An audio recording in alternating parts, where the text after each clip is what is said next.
Back in the 40s and 50s, the original standard television had a 4:3 width to height ratio.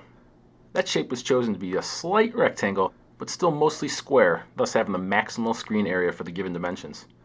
And that's still the ratio on many TVs and computer monitors in today's homes. The problem is, hardly anybody today creates video content in a 4:3 ratio. See, this whole problem started when people wanted to watch movies from the theater in the comfort of their own homes. Movie screens are considerably larger than our home television. More important, the screen is a completely different rectangle and can't mathematically fit on our TV screens without manipulation. A typical TV is 1 1/3 times wider than it is tall. Some movie screens could be up to 3 times as wide as it is tall. So what are we going to do to make it fit? Well, we have all kinds of options. Or we could squeeze and stretch and mangle everything onto the screen to make it all fill up, and everyone would look ridiculously thin and compressed. The good news is, the sound would be just fine. Although I don't think people would be too happy about that option, particularly the actors in the movie. We could just cut a chunk of the original movie like a cookie cutter and just see that frame of the movie. Problem with that would people and objects be speaking from off the screen, or even worse, it might be cut in half.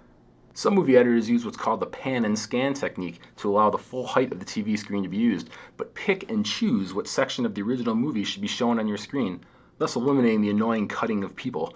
Imagine that job, staring at a 4:3 hole watching movies all day, deciding for everyone which piece of the screen is the most important part for people to see.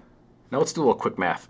If we compare a major cinematic film produced in a 2.35:1 aspect frame with my standard 4:3 TV screen, we find out that only 55% of the movie can actually fit on the screen at any one time.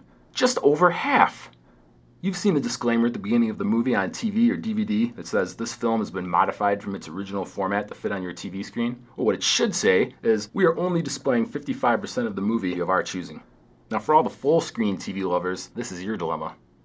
Do you want to see all the movie, or is 55% good enough? How about new TVs? Around the start of the century, some widescreen TVs emerged in a 16:9 or 1.78 times wider than it is tall.